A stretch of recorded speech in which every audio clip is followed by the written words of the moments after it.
ที่เราเฮามีพลังเข้มแข็งเฮามีแสงเยืองทางสว่างไสวเฮามีพรรคนำพาสลาดส่องใสเฮาจึงได้มีวันนี้สัตย์ที่เราเฮามีพลังล้นเหลือ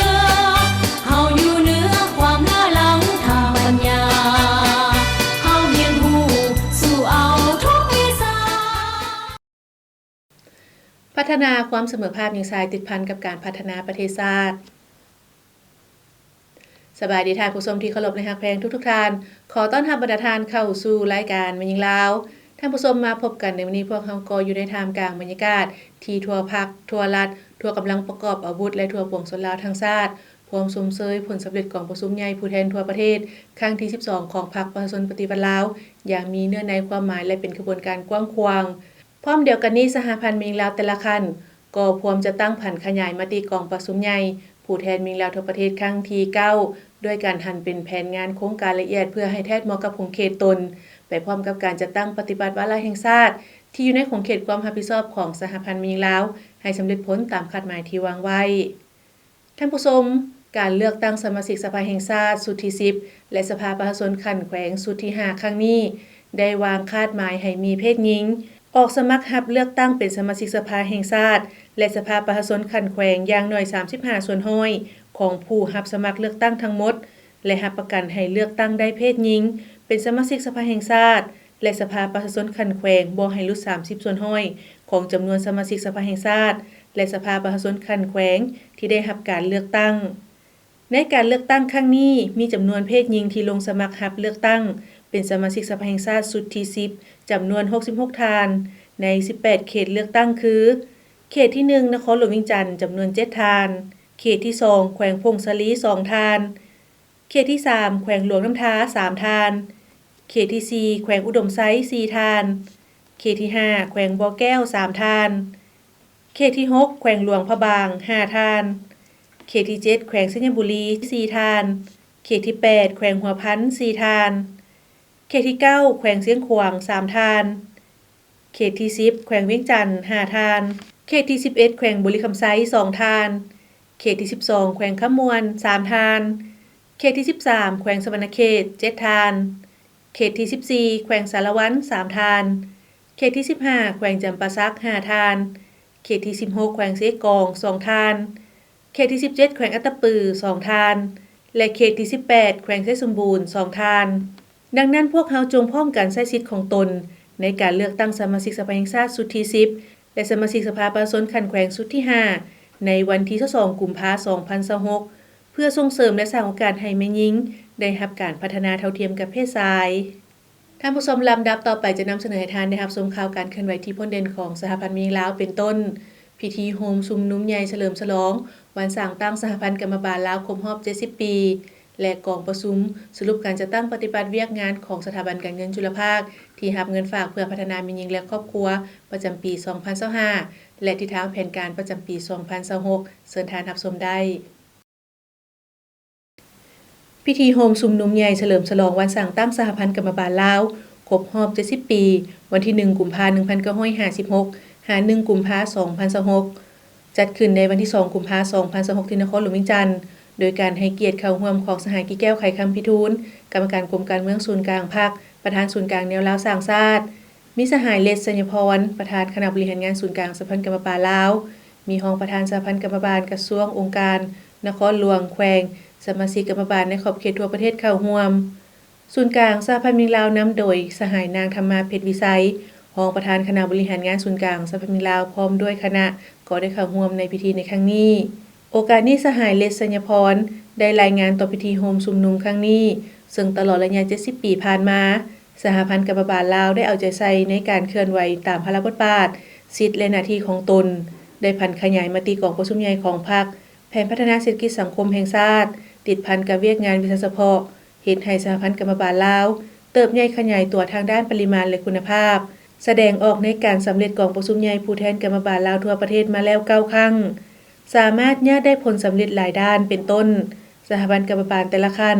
ได้เอาใจใส่จะตั้งผันขยายแนวทางเปลี่ยนแปลงใหม่รอบด้านที่มีหลักการของพรรคเข้าสู่เวียกงานตัวจริง ถือเอาการศึกษาองค์รวมการเมืองแนวคิดให้พนักงานสมาชิกกรรมบาลกรรมกรและชาวผู้ออกแรงงานเป็นปัญหาสำคัญโฆษณาศึกษาองค์รวมแนวทางนโยบายของพรรคแผนพัฒนาเศรษฐกิจสังคมกฎหมายระเบียบการของรัฐมูลเชื่ออันดีงามของชาติของพรรคของสากลของชนชั้นกรรมกรลาวสมาชิกกรรมบาลได้รำเรียนคุณสมบัติศีลธรรมปฏิวัติแบบแผนวิธีเฮ็ดเวียกนิติกรรมต่างๆของกรรมบาลด้วยหลายรูปการหลายวิธีการผ่านสื่อต่างๆเห็นให้บทบาทของสหพันธ์กรรมบาลลาวดับมือสูงเด่นขึ้นทั้งภายในและต่างประเทศโอกาสที่มีความหมายสำคัญนี้สหายกี่แก้วไขคำพิทูลได้กล่าวบทสุนทรพจน์โฮมชุมนุมใหญ่เฉลิมฉลองวันสร้างตั้งสหพันธ์กรรมบาลลาวในตลอดระยะ70ปีผ่านมาส่วนชั้นกรรมกรแม่นกลุ่มคนที่มีความตื่นตัวทางการเมืองมีมานะจิตปฏิวัติสูงมีระเบียบวินัยมีสติตื่นตัวเฮ็ดทุกสิ่งทุกอย่างเพื่อผลประโยชน์ของกรรมกรและชาวผู้ออกแรงงานเป็นชนชั้นที่มีความเสียสละเพื่อประเทศชาติเพื่อประชาชนอย่างแท้จริงสร้างความหนักแน่นทางด้านการเมืองแนวคิดอุดมการณ์ความจงรักภักดีต่อชาติต่อประชาชนสร้างบุคลากรที่มีคุณภาพโดยผ่านกระบวนการตัวจริงอยู่รากฐานตามรากฐานการผลิตธุรกิจเพื่อประกอบส่วนเข้าในการสร้างพื้นฐานเศรษฐกิจเอกราชเป็นเจ้าตนเองให้มีความเข้มแข็งสร้างบรรดากิจการการผลิตธุรกิจการบริการด้วยรูปการต่างๆที่สอดคล้องกับความสามารถตัวจริงถูกต้องตามกฎหมายและนโยบายเฉพาะเพื่อสร้างแรงรายรับให้กลุ่มตนเองส่วนใดส่วนหนึ่งในการรับใช้หน้าที่การเมืองของตนในพิธีโฮมชุมนุมใหญ่ในครั้งนี้ยังได้มอบเหรียญไซอิสระชั้น3ให้ศูนย์กลางสหพันธ์กรรมบาลลาวที่มีผลงานพ้นแดนในการเคลื่อนไหวเวียกงานกรรมบาลตลอดระยะ70ปีผ่านมาและจัดวิธีสัมมนาวิทยาศาสตร์ภายใต้หัวข้อการพัฒนาเวียกงานกรรมบาลในระยะใหม่ตึมอีกวันที่29มังกร2026สถาบันการเงินจุลภาคที่รับเงินฝากเพื่อพัฒนามีหญิงและครอบครัวจัดกองประชุมสรุปการจัดตั้งปฏิบัติเวียกงานของสถาบันการเงินจุลภาคที่รับเงินฝากเพื่อพัฒนามีหญิงและครอบครัวประจำปี2025และทิศทางแผนการประจำปี2026เข้าร่วมโดยท่านนางธรรมาเพชรวิสัยรองประธานคณะบริหารงานศูนย์กลางสหพันธ์มิงลาวมีคณะอำนวยการสถาบันการเงินจุลภาคบรรดาหัวหน้าแผนกหัวหน้าหน่วยงานและพนักงานจากทุกสาขาเข้าร่วมการจัดกองประชุมในครั้งนี้เพื่อสรุปผลงานการจัดตั้งปฏิบัติเวียกงานของสถาบันการเงินจุลภาคที่รับเงินฝากเพื่อพัฒนามีหญิงและครอบครัวประจำปี2025และวางทิศทางแผนการประจำปี2026เพื่อให้พนักงานทั้งหมดของสถาบันได้รับรู้เข้าใจและนำไปพันขยายจัดตั้งปฏิบัติให้ปรากฏผลเป็นจริงและสำเร็จตามคาดหมายที่วางไว้ในวาระกองประชุมท่านนางคอนวิไลแสงสุริยะรองผู้อำนวยการสถาบันได้นำเสนอผลการดำเนินงานประจำปี2025และทิศทางแผนการประจำปี2026ซึ่งยกให้เห็นด้านดีและข้อคงค้างในปีผ่านมาโดยเฉพาะแม่นจำนวนกลุ่มเป้าหมายเพิ่มขึ้นจากปี2024ถึง37ส่วนห้อยสำหรับเงินกู้ยืมและ17ส่วนห้อยสำหรับเงินฝากพร้อมนี้ทานางวงศ์อกรเพ็งดาลิตรองหัวหน้ากรมจัดตั้งได้ผ่านข้อตกลงมอบใบย่อและใบชมเชยให้พนักงานที่มีผลงานดีเด่นในปีผ่านมาจำนวน56คนในนี้ใบย่อ40คนและใบชมเชย16คนโอกาสที่มีความหมายสำคัญนี้ท่านรองประธานศูนย์กลางสหพันธ์มิงลาวก็ได้มีคำเห็นโอ้ล้มต่อคณะอำนวยการและพนักงานทั้งหมดซึ่งท่านได้เน้นให้คณะผู้อำนวยการต้องเอาใจใส่และถือสำคัญเวียกงานศึกษาองค์การเมืองแนวคิดให้พนักงานเพื่อกำแน่นแนวทางเปลี่ยนแปลงใหม่ของพรรคปรับปรุงแบบแผนการนำพาวิธีเฮ็ดเวียกปฏิบัติหลักการร่วมศูนย์ประชาธิปไตยมีความเป็นเอกภาพในหมู่คณะนำพาปฏิบัติเวียกงานในแต่ละระยะต้องมีแบบแผนเวียกละเอียดมีการติดตามกวดกาตีราคาประเมินผลสรุปถอดถอนบทเรียนและรายงานให้คณะนำคันเทิงอย่างเป็นปกติเอาใจใส่จัดตั้งปฏิบัติเวียกงานวิชาเฉพาะให้สอดคล้องกลุ่มเกี่ยวกับทิศทางรวมและมีผลสำเร็จตามคาดหมายสู่ส่วนที่กำหนดไว้เช่นการขยายสาขาหน่วยบริการการขยายจำนวนการปล่อยเงินกู้ควบคู่กับการรักษาคุณภาพเงินกู้เพื่อป้องกันการเกิดหนี้ซักซ่าและพร้อมเดียวกันนี้ก็แนะใส่ผู้กระดมน้องแม่หญิงเห็นความสำคัญของการออมเงินเพื่อเพิ่มจำนวนผู้ฝากและยอดเงินฝากให้เพิ่มขึ้นตามที่กำหนดในแผนประจำปี2026ที่ทานรับชมผ่านไปแล้วนั่นก็แม่นข่าวการเคลื่อนไหวที่พ้นเด่นของสหพันธ์มิงลาวท่านผู้ชมจากนี้พักพรกันก่อนแล้วจึงกลับมาพบกันในระยะถัดไป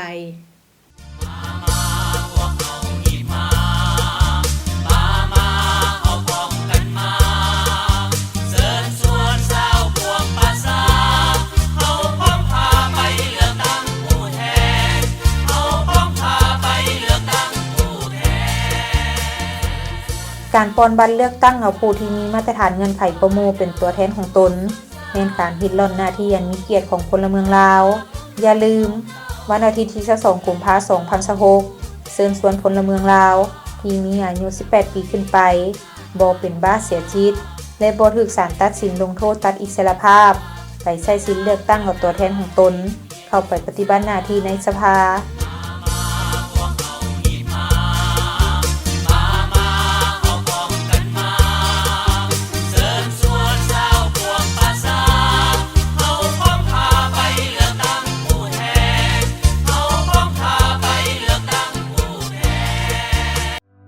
การใช้ความรุนแรงต่อแม่หญิงบ่แม่นปัญหาเล็กน้อยแต่เป็นสิ่งที่ทุกคนควรแก้ไขมันแม่นปัญหาของสังคมบ่แม่นปัญหาของบุคคลร่วมแรงร่วมใจแก้ไขทุกรูปแบบการใช้ความรุนแรงต่อแม่หญิงความรุนแรงต่อแม่หญิงสามารถเกิดขึ้นได้ทุกบอนทุกเวลาและกับทุกๆคนในสังคมบ่ว่าจะเป็นคนหังคนทุกข์การศึกษาสูงหรือต่ำทุกสาขาวิชาอาชีพความรุนแรงต่อแม่หญิงมี 4 ประเภทดังนี้ ความรุนแรงต่อร่างกาย ความรุนแรงต่อจิตใจ ความรุนแรงทางเพศ ความรุนแรงต่อทรัพย์สินหรือเศรษฐกิจ ถ้าท่านพบเห็นภัยที่ต้องการความช่วยเหลือท่านสามารถรายงานต่อบรรดาการจัดตั้งที่เกี่ยวข้องอิงตามมาตรฐานการดำเนินงานการปกป้องและการบริการช่วยเหลือทางด้านสังคมแก่แม่หญิงและเด็กหญิงที่ถูกความรุนแรงในสปป.ลาวการปกป้องและการช่วยเหลืออันจำเป็นแก่ผู้ถูกก่อร้ายประกอบมี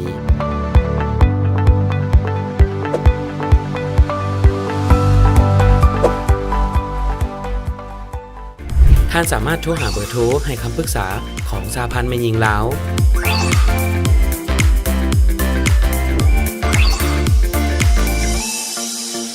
และสายด่วนศูนย์กลางสหพันธ์แม่หญิงลาว1362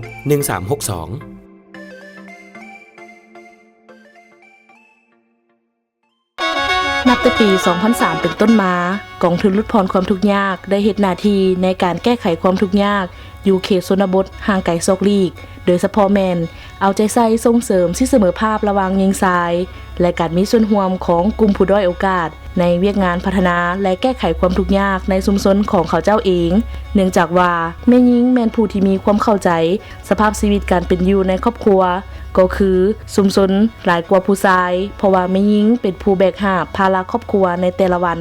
ว่ารวมแล้วแม่หญิงเป็นผู้เบิ่งแยงและเอาใจใส่ชีวิตการเป็นอยู่ของสมาชิกในครอบครัวเกือบทั้งหมดก็เพื่อให้สมาชิกในครอบครัว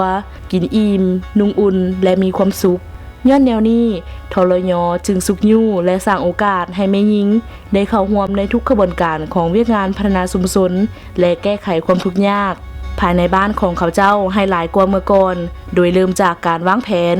การนำเสนอความต้องการการดำเนินการจัดตั้งปฏิบัติและการคุ้มครองนำไส้นั่นเอง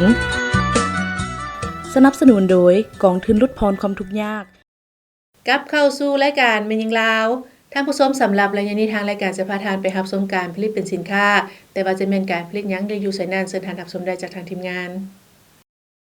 เมืองลาวงามแขวงสารวันเป็นเมืองที่มีทั้งภูเพียงและทงเพียงมีทั้งหมด97บ้าน 13,000 กว่าหลังคาเรือนมี 14,000 กว่าครอบครัวรวมมี9ชนเผ่าอาศัยอยู่ร่วมกันอาชีพต้นต่อของประชาชนแม่นปลูกฝังเลี้ยงสัตว์การค้าขายและการบริการอื่นๆเป็นอาชีพสำรองโดยอิงใส่ท่าแห้งและสภาพอากาศของเมืองแล้วทางคณะภาคเมืองก็ได้ส่งเสริมการปลูกฝังเลี้ยงสัตว์เฮ็ดให้ประชาชนมีชีวิตการเป็นอยู่ที่ดีขึ้นกลายเป็นครอบครัวพัฒนาไปเคียงคู่กันนี้ทางคณะภาคเมืองแม้นได้ให้ความสำคัญและเอาใจใส่สุขยู่ส่งเสริมเอ้ยน้องแม่หญิงภายในเมืองให้ได้บรรจุเข้าในตำแหน่งงานต่างๆในขันเมืองกว่า30ส่วนห้อยและขันบ้านแม่นมีแม่หญิงเป็นขันนำพากว่า95บ้านเฉพาะเวียกงานสหพันธ์แม่หญิงก็เป็นเวียกงานหนึ่งที่มีถือเป็นสำคัญนั่นแหละสำหรับองค์คณะภาคเมืองของเขา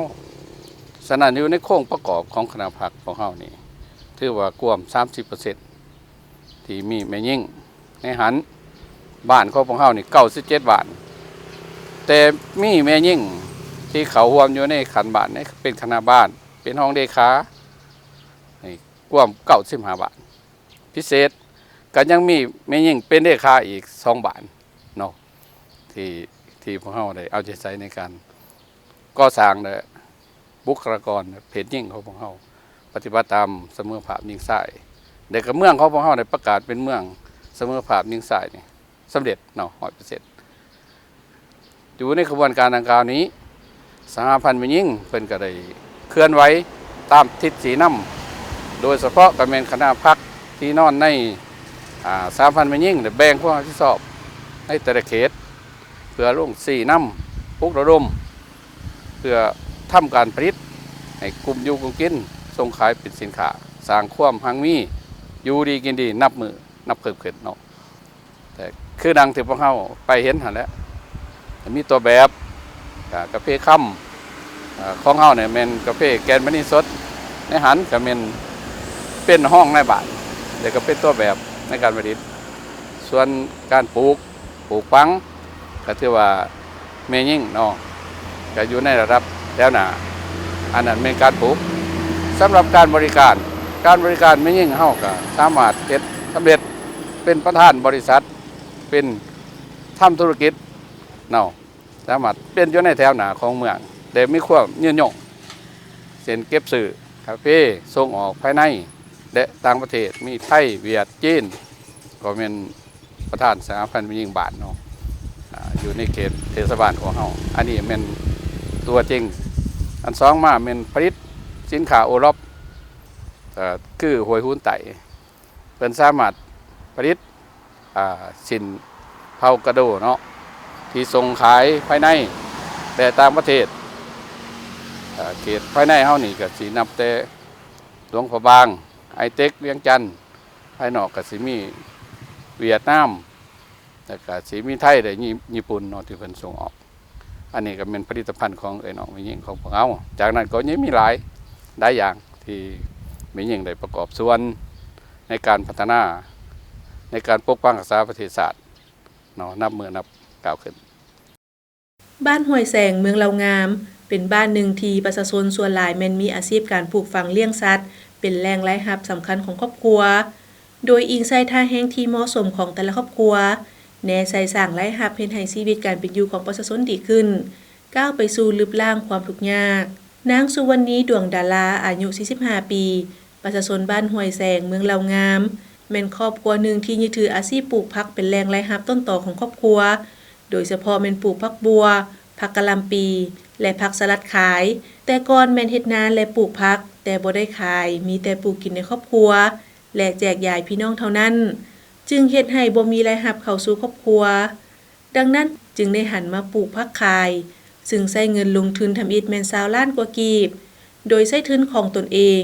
ทำอิฐแม่นปลูกผักกะหล่ำและขิงเห็นว่าความต้องการของท้องตลาดแม่นดีหลายจึงได้ตัดสินใจขยายพื้นที่ออกแล้วปลูกผักหลายชนิดเพื่อส่งขายตามตลาดจังว่ามาตัดสินใจมาเฮ็ดปลูกกะหล่ำแล้วก็มีเฮาอันปลูกกะหล่ำปลูกขิงเข้าโครงการ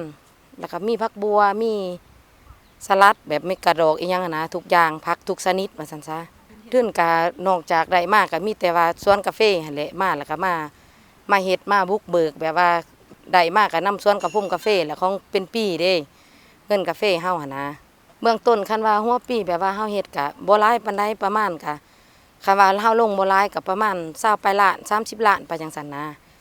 เฮาปลูกเฮามีวิธีได้เป็นผักบัวนี่ก็คือแนวนี้แหละเฮามีแต่เอาหลุงซักแล้วก็มีแต่จำใส่แบบนี้นี่แหละก็จังว่าเป็นได้แบบนี้หั่นนะบ่ยากวิธีเพราะว่าเฮาฮู้แล้วเด้วิธีปลูกหั่นรักษาอันมีแต่ว่าเฮาฉีดแบบว่าเฮาฉีดอันยาบำรุงอีหยังให้ใบเขียวลำแข็งตัวนี้ผักบัวนี่ก็แบบกัดอันนี้คือการผักกะหล่ำขอสะดวกมันก็มีหลายขอยุ่งยากมันก็อันนั้นแน่ของเฮาเข้าใจเด้เฮาเข้าใจเฮ็ดพี่ว่าเฮาเคยเฮ็ดแล้วก็บ่ได้ยากหันนะมีแต่ว่าบ่ยากเฮ็ดแนะนำมากก็มีแต่กสิกรรมเฮาแหละเนาะตัวเพิ่นพามีว่าเพิ่นก็แนะนำมีปุ๋ยอันนั้นอันนี้แนวดีเพิ่นเอามาให้เฮาลองทดลองเบิ่งกสิกรรมเฮาเด้เมืองเฮาเด้เพิ่นมาส่งเสริมนี่งานนั้นก็บ่ปานใดมีแต่เฮาแบบว่าใส่ลูกเต้าอีหยังนี่เด้แล้วก็ญาติพี่น้องซอยกันบ่ได้สู้จ้างว่าซั่นซะเฮาเฮ็ดบ่หลายดิโอ้ยมันก็บ่นับเลยเนาะวางช่วงหัวปีนี่เฮาเฮ็ดเดือน4ฮอดเดือน5ปีใหม่เฮาเนาะเพราะว่าพักเฮาหั่นแต่หอมปอมละหั่นแต่ลกมาเฮายังได้ฮอด80ปลายล้านแต่หอมปอมเฉลี่ยเพราะว่าโลนึง 90,000 เด้เฮาซื้อบ้านเฮานี่90แบบว่าเฮาออกอีกเด้โหมันก็ได้หลายอย่างอยู่คือแต่ก่อนเฮาก็บ่เคยมีรถเนาะ ก็ได้แบบว่าแต่ละปีฮิปโฮมมากก็ได้ย้อนพักก็ไปซื้อรถพอได้ค่าได้ขายอันนั้นคันว่าเฮือนซ่านก็ยังว่าเป็นเงินปีเงินกาแฟอันน่ะเฮ็ดเฮือนเฮ็ดหยังเด้คันว่าพักคันพอได้อยู่ได้กินแล้วก็ได้ใช้ได้เว้าแล้วเอามันทมมันนั่นแหละมีซื้ออันนั้นอันนี้ซื้อปุ๋ยซื้อหยังใส่หั่นนะคันเฮาเฮ็ดได้หั่นโอ้มีแต่เฮ็ดตามอาชีพเฮาเคยเฮ็ดนั่นแหละมีแต่ปลูกกะหล่ำเป็นอันนี้คือเก่าหั่นแหละกับขิงบ่เฮาปลูกขิงเข้าโครงการโอ้ตลาดทั่วไปหั่นเฮาก็ส่งมีส่งสวรรค์เวียงกับอันนั้นสวรรค์แล้วก็ถ้าแขกเวียงเฮาส่งเพราะว่าเขามารับเอาอยู่นี่เด้มารับเอาเลยเด้ นางตุลแก้ววิไลอายุ 37 ปีก็แม่นอีกครอบครัวหนึ่งอยู่บ้านห้วยแสงเมืองลาวงาม ที่ยึดถือการปลูกผักขายนางตุลแก้ววิไลเล่าให้ฟังว่า แต่ก่อนตนเองแม่นเฮ็ดสวนกาแฟเพียงอย่างเดียว แต่เห็นหลายครอบครัวเพิ่นปลูกผักแล้วมีรายรับเพิ่มขึ้น ตนเองจึงตัดสินใจหันมาปลูกผักไปเคียงคู่กับการปลูกกาแฟ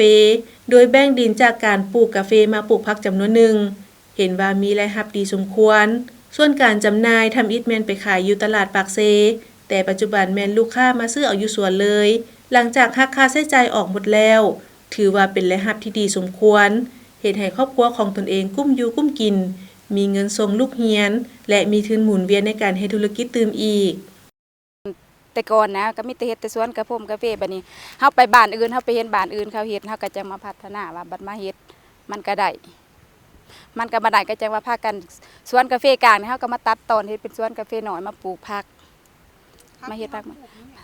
มันสิเป็นผักลมลุกเนาะสิแม่นเป็นผักสู้หอมปอมหอมบัว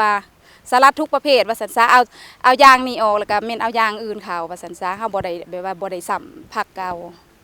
ปี 2000 เริ่มเฮ็ดผักมาตัดสวนกาแฟกลางแต่ก่อนมันสิเป็นปลากาแฟกลางเบิด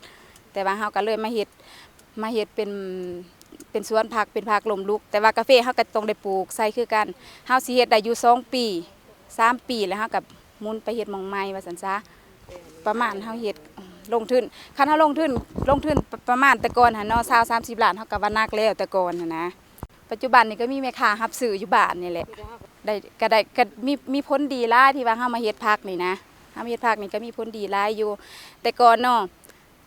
เฮือนซ่านสิอยู่เฮาก็บ่ทันได้มีคันเฮาเริ่มมาเฮ็ดผักนี่แหละเฮามาปลูกฟังนี่ครอบครัวก็พัฒนาขึ้นมาเฮ็ดอิหยังก็พอได้ว่าซั่นซะแต่ก่อนเฮาบ่ได้เฮ็ดเฮาสิเฮ็ดแต่สวนกาแฟกะทาแต่กาแฟบัดเฮามาเฮ็ดผักแม่นเฮามาเฮ็ดผักเฮาสิหมุนเวียนถือว่าเดือนนึงเฮาก็สิได้ขายเดือนนึงเฮาก็สิได้ขายว่าซั่นซะผู้ดีฮอดยามเก็บกาแฟเฮาจังได้โตกับเก็บกาแฟเลยนะก็พอได้หมุนเวียนพอได้ใส่จ่ายในครอบครัวประจำวันว่าซั่นซะก็พอได้อยู่มีอันใดก็มาไ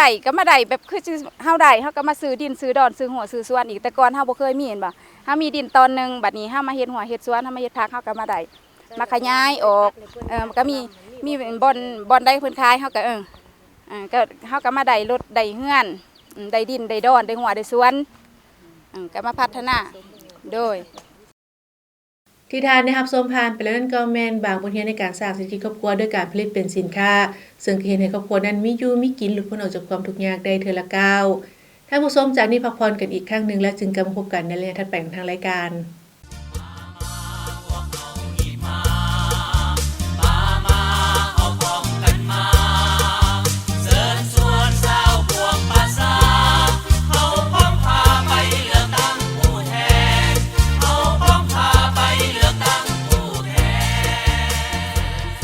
การป้อนบัตรเลือกตั้งเอาผู้ที่มีมาตรฐานเงินไขประมูเป็นตัวแทนของตนเป็นการริดรอนหน้าที่อันมีเกียรติของพลเมืองลาวอย่าลืมวันอาทิตย์ที่22 กุมภาพันธ์ 2026เชิญชวนพลเมืองลาวที่มีอายุ 18 ปีขึ้นไปบ่เป็นบ้าเสียชีวิตและบ่ถูกศาลตัดสินลงโทษตัดอิสรภาพไปใช้สิทธิ์เลือกตั้งเอาตัวแทนของตนเข้าไปปฏิบัติหน้าที่ในสภา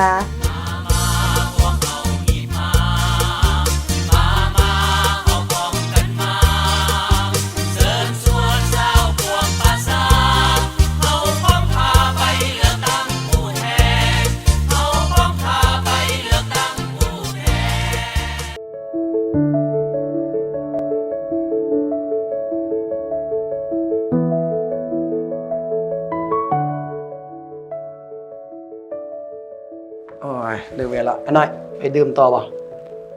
ไปนั่งดื่มต่อจากน้อยบ่ ออกไปซะอีก บนเก่าหั่นล่ะบนเก่าเมื่อวานนี้ล่ะ มีผู้สาวเห็นบ่เพิ่นอยากไป บ่เพราะพอดียังบ่อยากกลับนะเพราะว่าเมื่อวานนี้ไปกินเมาแล้วแบบกลับเมืองเฮือนเรามีปากเสียงกับลูกกับเมียหน่อยนึงก็เลยว่า อ่ะ ได้ลงไปซุกเพิ่นล้มเพิ่นก็เจ็บหนิดนึงแหละก็เลยแบบยังบ่อยากกลับรู้สึกผิดนะยังบ่อยากกลับนะ โอ้บ่อยากกลับเฮือนแล้วอยากไปดื่มต่อเพื่อให้มันลืมหั่นว่าโอ้บ่เฮ็ดได้น้องเอ้ยแนวนั้นบ่เฮ็ดได้อยากแนะนำน้องแนวนี้ การใช้ความรุนแรงกับครอบครัวกับลูกกับเมียน่ะมันผิดกฎหมายเด้น้องเอ้ยแนะนำน้องนี่นะแต่นี่ต่อไปบ่อยากให้เฮ็ดได้บ่จังซี่น่ะแล้วให้น้องนั่นกลับเมื่อก่อนสาว่าน่ะเรื่องดื่มมันให้หยุดซะก่อนบ่ฟ้าวกลับไปทำความเข้าใจไปปรับความเข้าใจไปขอโทษกับลูกกับเมียที่ว่าได้เฮ็ดไปแล้วน่ะกลับไปแล้วไปเว้ากับเราแต่นี่ต่อไปค่อยจะบ่เฮ็ดให้เจ้าเป็นนั้นอีกเพื่อให้ครอบครัวเฮามีความสุขเจริญรุ่งเรืองให้เป็นครอบครัวที่อบอุ่นคือว่านำพาครอบครัวกับลูกกับเมียนี่ไปในทางที่ดีแต่ว่าบ่ให้เฮ็ดนะได้บ่อ้ายเว้านี่ได้บ่หยุดก่อนมื้อนี้บ่ดื่ม เดี๋ยวขอบใจได้ในซั่นเนาะก็เลิกเรียนแล้วสิกลับเฮือนเลยซั่น กลับไปซะน้องกลับไปซะ เด้อโอเคขอบใจได้เด้อ โอ้เอากลับกลั